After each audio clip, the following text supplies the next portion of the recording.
ঘটিত কৰিছে ভয়ংকৰ কাণ্ড নৱম শ্ৰেণীৰ ছাত্ৰীৰ সৈতে হিন্দু এজন যুৱকে মুছলমান নাম লৈ ভয়ংকৰ কাণ্ড সংঘটিত কৰিছে তাৰ পাছতে সৃষ্টি হৈছে চাঞ্চল্যৰ ৰাজ্যত ইটোৰ পাছত আনটোকৈ ভয়ংকৰ ঘটনা আৰু এইবাৰ আন এক ঘটনাই জুকাৰিছে সমগ্ৰ ৰাজ্য আমি লৈ আহিছো বিশেষ খবৰ এইবাৰ হিন্দু যুৱকে সংঘটিত কৰিছে ভয়ংকৰ কাণ্ড মুছলমান যুৱতীৰ সৈতে ৰাহুল বৰুৱাৰ অপকৰ্ম ৰাহুল বৰুৱাই সংঘটিত কৰিছে ভয়ংকৰ কাণ্ড প্ৰবঞ্চনা কৰিছে যুৱতীৰ সৈতে নিজকে মুছলমান সজাই খাতুন উপাধিৰ যুৱতীৰ সৈতে প্ৰবঞ্চনা আৰু নিজকে ৰাহুল আমিন সদ্ম নামেৰে চিনাকি দিছিল যুৱকজনে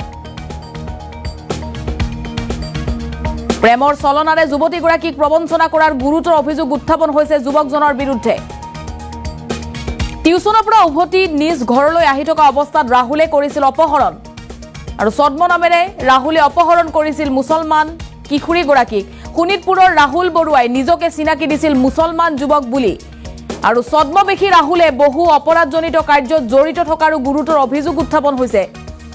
এবাৰ নিজকে মুছলমান সজাই মুছলমান কিশোৰীৰ সৈতে ভয়ংকৰ কাণ্ড সংঘটিত কৰিছে নৱম শ্ৰেণীৰ ছাত্ৰীক অপহৰণ কৰা ৰাহুলক কৰায়ত্ব কৰিছে স্থানীয় ৰাইজে আৰু প্ৰবঞ্চক ৰাহুলৰ কবলৰ পৰা আৰক্ষীয়ে উদ্ধাৰ কৰিছে যুৱতীগৰাকীক আৰু স্থানীয় ৰাইজে ৰাহুলক কৰায়ত্ব কৰি আৰক্ষীক গতাই দিছে দৰঙৰ খাৰুপেটিয়াত সংঘটিত হৈছে এই ভয়ংকৰ কাণ্ড তেজপুৰৰ ৰাহুল বৰুৱাই সংঘটিত কৰিছে ভয়ংকৰ কাণ্ড মুছলমান যুৱতীৰ সৈতে প্ৰবঞ্চনা কৰিছে অপহৰণৰ দৰে জঘন্য কাণ্ড কৰিছে নিজকে ৰাহুল আমিন সদ্ম নামেৰে চিনাকি দিছিল যুৱকজনে আৰু খাতুন উপাধিৰ যুৱতীৰ সৈতে প্ৰবঞ্চনা কৰিছে প্ৰেমৰ চলনাৰে যুৱতীগৰাকীক প্ৰবঞ্চনা কৰাৰ অভিযোগ টিউচনৰ পৰা যুৱতীগৰাকীয়ে ঘৰলৈ গৈ আছিল আৰু তেনেতে অপহৰণ কৰিছিল ৰাহুলে শোণিতপুৰৰ ৰাহুল বৰুৱাই নিজকে ৰাহুল আমিন বুলি চিনাকি দিছিল আৰু সদ্মবেশী ৰাহুলে বহু অপৰাধজনিত কাৰ্যতো জড়িত থকাৰ অভিযোগ নৱম শ্ৰেণীৰ ছাত্ৰীক অপহৰণ কৰা ৰাহুলক ইতিমধ্যে স্থানীয় ৰাইজে কৰায়ত্ব কৰি আৰক্ষীক গতাই দিছে পূৰ্বতেও বহু অপৰাধৰ সৈতে এই লম্পটটো জড়িত থকাৰ অভিযোগ উত্থাপন হৈছে আৰু প্ৰবঞ্চক ৰাহুলৰ কবলৰ পৰা আৰক্ষীয়ে ইতিমধ্যে উদ্ধাৰ কৰিছে কিশোৰীগৰাকীক দৰঙৰ খাৰুপেটিয়াত এই ভয়ংকৰ কাণ্ড সংঘটিত হৈছে তেজপুৰৰ ৰাহুল বৰুৱাই নিজকে ৰাহুল আমিন বুলি পৰিচয় দিছিল যুৱতীগৰাকীৰ সৈতে কথা পাতি আছিল কিন্তু টিউচনৰ পৰা ঘৰলৈ অহাৰ সময়ত ৰাহুলে অপহৰণ কৰিছিল ছাত্ৰীগৰাকীক আৰু পৰৱৰ্তী সময়ত আৰক্ষীক খবৰ দিয়াৰ পাছতে আৰক্ষীয়ে ৰাহুলৰ কবলৰ পৰা ছাত্ৰীগৰাকীক উদ্ধাৰ কৰিবলৈ সক্ষম হৈছে ইয়াৰ পাছতে সমগ্ৰ অঞ্চলতে সৃষ্টি হৈছে চাঞ্চল্যৰ এবাৰ হিন্দু যুৱকে নিজকে মুছলমান সজাই সংঘটিত কৰিছে ভয়ংকৰ কাণ্ড ইটোৰ পাছত আনটোকৈ ভয়ংকৰ ঘটনা সংঘটিত হৈছে ৰাজ্যত এবাৰ আন এটা ৰাজ্য জোকাৰি যোৱা ঘটনা এবাৰ হিন্দু যুৱকে নিজকে মুছলমান সজাই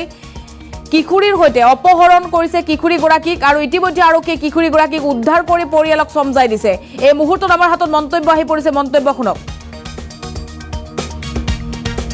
আজি ইতিমধ্যে যেহেতু যোৱাকালিৰ ঘটনাটো আমাৰ দৰং জিলাৰ বাহাবাৰী গাঁৱৰ ছোৱালী এজনী নৱম শ্ৰেণীৰ আৰু যোৱা 2-3 মাহৰ পৰা শোণিতপুৰ যিটো উত্তৰ ডুবাই এটা গাঁৱৰ শোণিতপুৰ ডিষ্ট্ৰিক্টৰ ল'ৰাজন নাম একচুৱেলি কিন্তু ৰাহুল বৰুৱা আধাৰ কাৰ্ড যিটো দেখা পালোঁ কিন্তু যোৱা 2-3 মাহৰ পৰা আমাৰ খাৰুপেটিয়াৰ হস্পিটেল ৰোডত ঘৰ ভাড়া লৈছিল আৰু ৰাহুল আমিন নাম দি হস্পিটেল ৰোডত ঘৰ ভাড়া লৈ তেখেতে কিন্তু টিউশ্যন কৰি আছিল ছোৱালীজনীকো টিউশ্যন পঢ়াই আছিল আৰু যোৱাকালি হয় আজি ছোৱালীজনী তেনেকুৱা হেৰি মানে তো কোম্পানী কামো কৰে ঠিকেই কৈছে কিন্তু টিউশ্যন ছোৱালীজনী তেনেকুৱা শুনা পোৱা গৈছে যিটো হয় সঁচা মিছা কালি আফটাৰ ইনভেষ্টিগেশ্যন গম পোৱা যাব কাৰণ আমি ঘটনাটো ইনভেষ্টিগেশ্যন কৰা নাই নহয় গতিকে যোৱাকালি ছোৱালীজনীক অপহৰণ কৰে আৰু ছোৱালীৰ গাৰ্জেনে খাৰুপেটিয়া আৰক্ষী থানাত বিষয়টো অৱগত কৰাৰ পিছত আৰক্ষীয়ে যথেষ্ট তৎপৰতা অৱলম্বন কৰিছিল আৰু আৰক্ষীয়ে আজি ইতিমধ্যে কিন্তু ল'ৰাজনক কৰায়ত্ব কৰিবলৈ সক্ষম হৈছে গতিকে ল'ৰাজন যিহেতু ৰাহুল বৰুৱা নাম দিলে ৰাহুল আমিন আমি কিন্তু মানে সদায় প্ৰায় শুনা পোৱা যায় যে যিটো আমাৰ যদি মুছলিম ল'ৰা হ'লেহেঁতেন হিন্দু ছোৱালী হ'লে আমি কি কথাটো ক'ব মানে বিচৰা নাছিলোঁ কিন্তু কথাৰ প্ৰসংগত আমি ক'বলৈ বাধ্য হৈছোঁ তেনেকুৱা যদি লাভ জেহাদৰ এংগুল এটা আহি গ'ল হয় আমিতো তেনেকৈ ভবা নাই এইটো অপহৰণ হয় আৰু যিটো আপোনাৰ অপহৰণ হৈছে কিডনেপিং ছেকশ্যনটো কিডনেপ আহিব আৰু ছোৱালীজনৰ কি হৈছে ছোৱালীজনীৰ যেতিয়া আপোনাৰ 164 যিটো এতিয়া যিহেতু BNS হৈছে যেনে আপোনাৰ যিটো জুডিচিয়েল প্ৰচেছৰ পিছত গম পোৱা যাব কোনটো ছেকশ্যনত কি হয় কিন্তু কিডনেপিং হয় আমি এই কথাটো কৈছোঁ যে ল'ৰাজনে প্ৰতাৰণা কৰিছে ইয়াতে প্ৰবঞ্চক এটা আৰু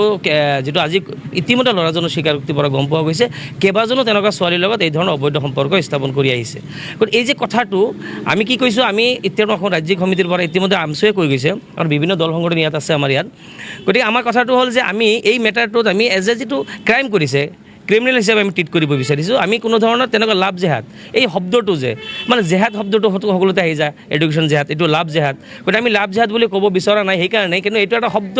মানে এটা অবাস্তৱ অবান্তৰ এটা শব্দ, তেনেকুৱা শব্দ আমি ব্যৱহাৰ কৰিব নিবিচাৰোঁ। কিন্তু এজ পাৰ ল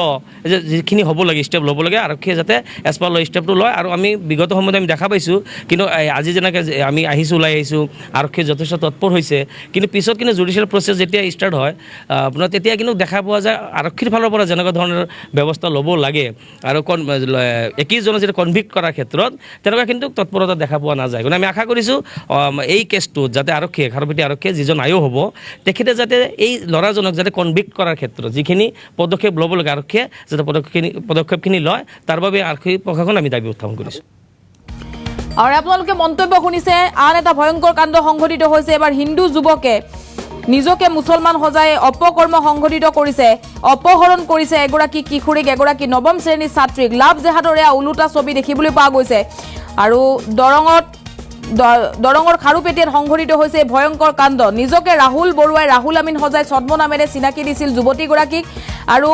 ছাত্ৰীগৰাকীয়ে ভাবিছিল ৰাহুল মুছলমান বুলি, আৰু হয়তো ৰাহুলৰ সৈতে কথা পাতিছিল ছাত্ৰীগৰাকীয়ে। পৰৱৰ্তী সময়ত টিউচনৰ পৰা ঘৰলৈ গৈ থকা অৱস্থাত ৰাহুলে অপহৰণ কৰিছিল ছাত্ৰীগৰাকীক। তাৰ পাছতে সৃষ্টি হৈছিল চাঞ্চল্যৰ। পৰিয়ালৰ লোকে শোণিতপুৰ আৰক্ষীক দিছিল এজাহাৰ, আৰু শোণিতপুৰৰ ৰাহুল বৰুৱাই নিজকে চিনাকি দিছিল মুছলমান যুৱক বুলি, আৰু অৱশেষত আৰক্ষীয়ে কৰায়ত্ব কৰিছে ৰাহুলক, আৰু স্থানীয় ৰাইজে কৰায়ত্ব কৰি আৰক্ষীক গতাই দিছে। আৰক্ষীয়ে ইতিমধ্যে ৰাহুলৰ কবলৰ পৰা উদ্ধাৰ কৰিছে ছাত্ৰীগৰাকীক। ইয়াৰ পাছতে সমগ্ৰ অঞ্চলত সৃষ্টি হৈছে চাঞ্চল্যৰ।